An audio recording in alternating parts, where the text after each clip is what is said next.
20 یا پھر مرضی پر ہے، جو جتنی چاہی پڑھ لے، جتنی چاہے پڑھ لے۔ میں نے دنیا میں کوئی ایسی مسجد نہیں دیکھی جس میں جتنی چاہے تراویحاں پڑھی جا رہی ہوں۔ بعض لوگ فتویٰ تو دیتے ہیں کہ کوئی عدد متعین نہیں ہے، لیکن وہ فتویٰ مارکیٹ میں چلتا پوری دنیا میں کہیں بھی نہیں ہے۔ یا تو کہیں پوری 8 ہو رہی ہوتی ہیں یا کہیں پوری 20 ہو رہی ہوتی ہیں، کیونکہ جب آپ کہیں گے نا جتنی چاہو پڑھ لو، امام نے ایک دن 8 پڑھا دی، اگلے دن 12 پڑھا دی، پبلک پکڑ کے امام کو کوٹ دے گی کہ ابے تو کیونکہ مائنڈ لوگ لے کے آتے ہیں پہلے سے کہ ہم نے کتنی پڑھنی ہے، کتنی ہوں گی یہاں پہ۔ تو بعض فتوے صرف کچھ اسکالرز بیٹھ کے چلا دیتے ہیں مارکیٹ میں، وہ چلنے والے نہیں ہوتے، وہ خود اس پہ خود عمل نہیں کر رہے ہوتے۔ اہل حدیثوں کی مسجد میں جہاں بھی جائیں 8 ہی ہو رہی ہیں، حالانکہ وہ فتویٰ دیتے ہیں کہ جتنی چاہے پڑھ لو، لیکن پھر جتنی چاہے پڑھ لو تو پوری دنیا میں آپ 8 ہی کیوں پڑھ رہے ہو؟ پھر ان کو پتہ ہے کہ بھائی اسپیسیفک جب تک کوئی عدد نہیں بتایا جائے گا اس وقت تک عوام کے لیے اس پر عمل کرنا ممکن نہیں ہوگا۔ اسی وجہ سے چاروں اماموں کا اجماع ہے جو تابعین تبع تابعین کے دور میں تھے کہ کم سے کم کتنی رکعتیں ہیں؟ 20۔ 3 امام کہتے ہیں 20 رکعتیں اور امام مالک کہتے ہیں 36 رکعتیں۔ تو اب یہ عدد متعین کیے بغیر چلنا ممکن نہیں ہے۔ تو چونکہ فقہا دین کو زیادہ سمجھتے ہیں نا، انہوں نے عدد متعین کیا ہے۔ اور ویسے بھی تراویح خلاف قیاس ہے۔ نفل نماز میں اتنی ساری پبلک کو جماعت کے ذریعے اکٹھا کرنا یہ عام حالات میں جائز نہیں ہے، بدعت عمل ہے، کیونکہ اس کے جائز ہونے کی ہمارے پاس کوئی دلیل نہیں ہے۔ یہی وجہ ہے کہ رمضان عید کا چاند نظر آتے ہی تراویح غائب ہو جاتی ہے۔ اگر یہ عام نوافل کی طرح جماعت کے ساتھ جائز ہوتی تو امام صاحب کہتے یار ہم نے پورے رمضان نوافل پڑھے ہیں جماعت سے، تو اب حرام تھوڑی ہو گئے، چلو آج دوبارہ پڑھ لیتے ہیں۔ نہ ان کو منع کیا جائے گا، کیوں؟ نبی صلی اللہ علیہ وسلم سے ثابت نہیں ہے۔ تو عدد بھی متعین ہے اور دن بھی متعین ہے۔ جیسے اگر یہ تہجد ہے تو تہجد کے تو دن بھی متعین نہیں، عدد بھی متعین نہیں ہے، تہجد تو پورے سال ہے۔ تو جیسے رمضان کی یہ جو تراویح ہے نا، اس کے دن متعین ہے کہ صرف رمضان کی راتوں میں ہی ہوگی، اور کیفیت بھی متعین ہے کہ جماعت سے ہوگی مسجدوں میں، تو اسی طرح یہ کہنا کہ عدد متعین نہیں ہے یہ عقل سے بالاتر ہے۔ حضرت عمر نے یا تو 20 رکعتیں شروع کی تھی یا 8، کیونکہ 2 ہی روایتیں ملتی ہیں حضرت عمر سے، 8 والی بھی ملتی ہے 20 والی بھی۔ ہم کہتے ہیں اس 8 والی پر پوری روئے زمین میں کہیں بھی عمل نہیں ہوا، اور اس 8 کی سند میں اضطراب ہونے کی وجہ سے ضعیف بھی ہے۔ بڑے بڑے محدثین نے اس کو ضعیف قرار دیا ہے۔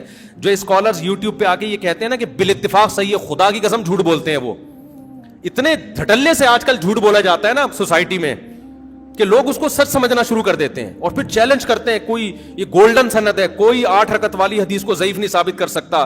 ہم جب کہتے ہیں کہ ہم جب حوالے پیش کرتے ہیں، میری آڈیو بیان ہے اس پہ پورے میں نے حوالے پیش کیے ہیں کہ کتنے لوگوں نے اس کو مسترب کہہ کے، مسترب حدیث بھی ضعیف ہوتی ہے، اس کو رد کیا ہے، تو وہ اس کا جواب ہی پی جاتے ہیں۔ وہ چیلنج ان کے چل رہے ہیں، لوگ ان کے حوالوں سے متاثر ہیں۔ تو اگر وہ 8 رکعت والی حضرت عمر سے ثابت ہوتی تو اس دور میں کتنی رکعتیں چلتی؟ 8۔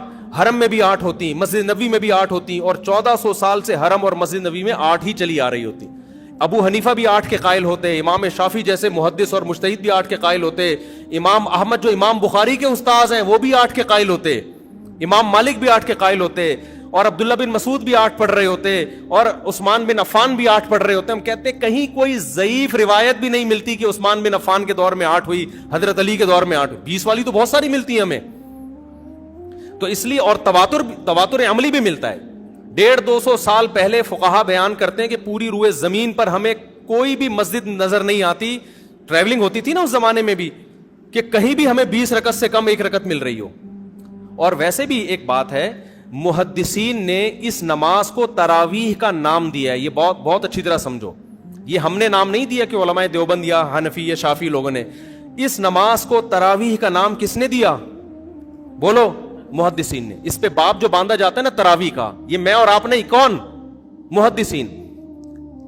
اب تراویح کا جو لفظ ہے نا وہ 8 رکعتوں پہ فٹ ہی نہیں بیٹھتا ہے، کیونکہ امام بہقی حدیث لے کر آئے ہیں، روایت لے کر آئے ہیں، حدیث سے میری مراد روایت، کہ اسلاف جو اس کو تراویح کہتے تھے اس لیے کہ اس میں ہر 4 رکعتوں کے بعد لوگ تھوڑا سا وقف کرتے تھے، تو 4 رکعتوں کو انہوں نے ترویحہ کہنا شروع کر، روح آرام کو کہتے ہیں، ترویحہ اس سے نکلا ہے۔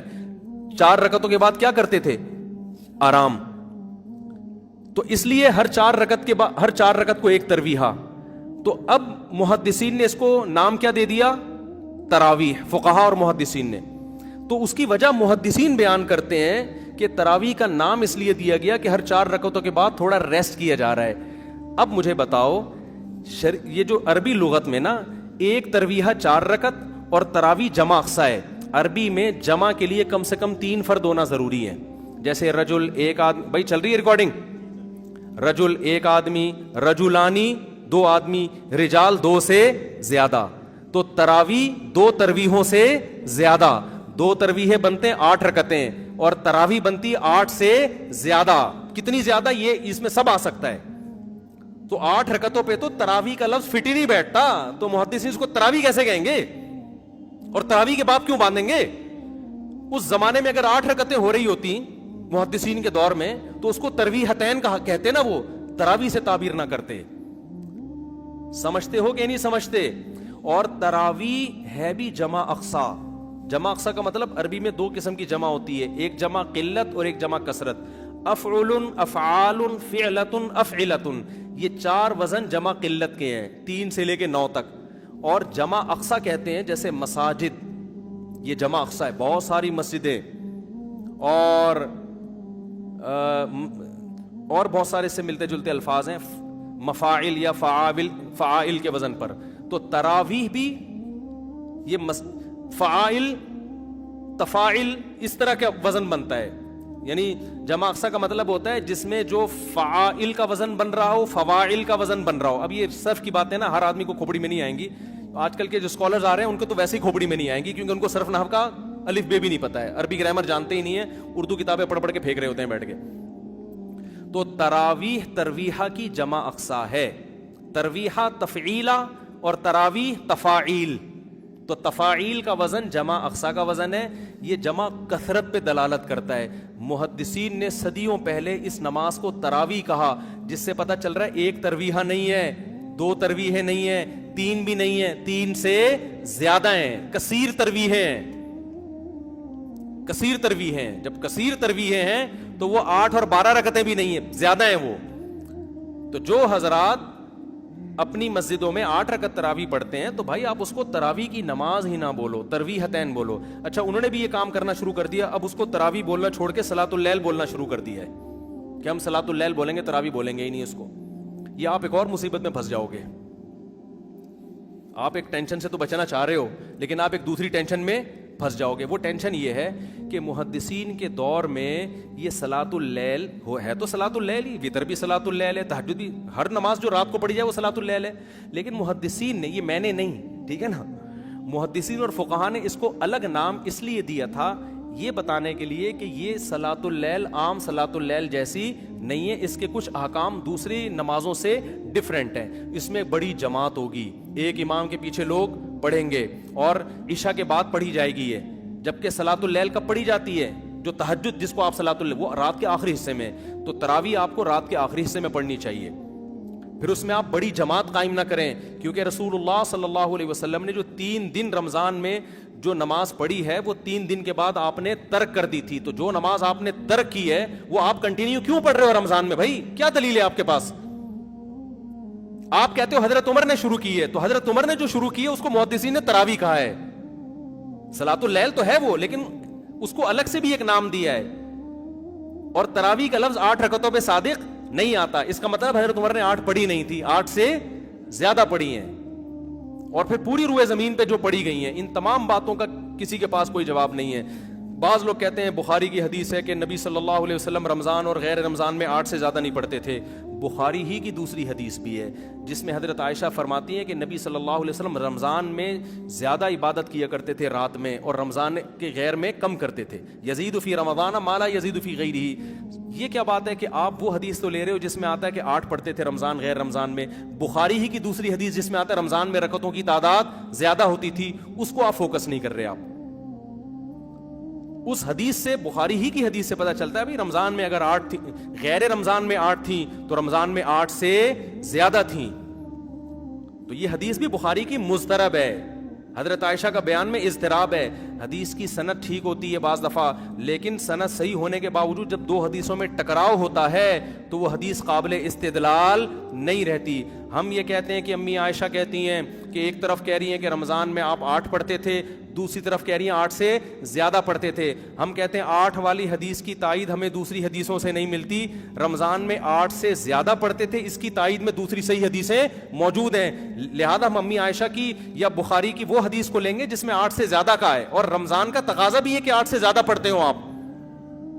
تو حرمین کا تواتر دیکھ لو صدیوں سے، پوری امت کا تواتر دیکھ لو، وہ سارا آپ نے ایک طرف رکھ دیا اور 8 کو پکڑ کے آپ بیٹھ گئے، جس پہ تراویح کا لفظ ہی فٹ نہیں بیٹھتا. اور آخری بات یہ، بعض لوگ کہتے ہیں امام احمد بن حنبل نے ترمذی میں نقل کیا ہے کہ تراویح کی کوئی تعداد متعین نہیں ہے. ترمذی میں امام احمد بن حنبل کا قول امام ترمذی نے نقل کیا ہے، لیکن یاد رکھو امام ترمذی کی جو اپنے شاگردوں کی کتابیں ہیں نا، جو فقہ میں ان کے شاگرد ہیں، اس میں امام احمد بن حنبل نے 20 رکعت کو ترجیح دی ہے.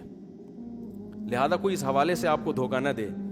ترمذی کا حوالہ پیش کیا جاتا ہے کہ امام احمد کہتے ہیں اس بارے میں کچھ بھی منقول نہیں ہے، کوئی یعنی مختلف تعداد منقول ہے.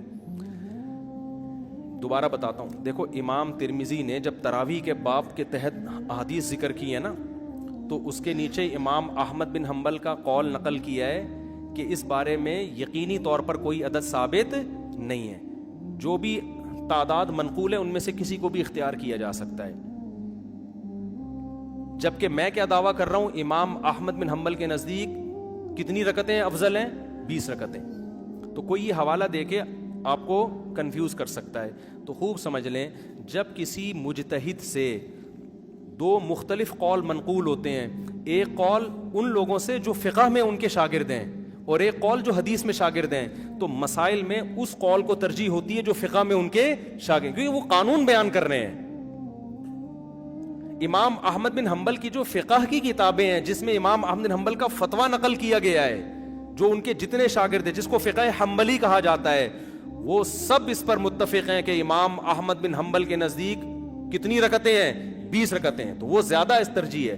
دوسری بات یہ کہ امام ترمذی نے جو امام احمد بن حنبل کا قول نقل کیا کہ ان کی نظر میں کوئی تعداد متعین نہیں ہے، اس سے بھی 8 پھر بھی مراد نہیں ہے، کیونکہ امام ترمذی نے جو روایت پیش کی 16 رکعتوں والی، 20 رکعتوں والی اور 20 سے بھی زیادہ رکعتوں والی، تو وہ ان میں ترجیح دے رہے ہیں کہ یہ سب ثابت ہے. 8 کی امام ترمذی نے کوئی حدیث نقل کی نہیں ہے، تو 8 تو پھر بھی امام احمد بن حنبل کے 8 کا تو امام احمد بن حنبل تذکرہ ہی نہیں کر رہے ہیں. نہیں آ رہی بات میرا خیال ہے. تو یہ ایک خالصتاً علمی ٹاپک ہے. میرا اس پر ایک آڈیو بیان موجود ہے تراویح، پوری سندیں پڑھ کے میں نے اس کی تحقیق کی ہے.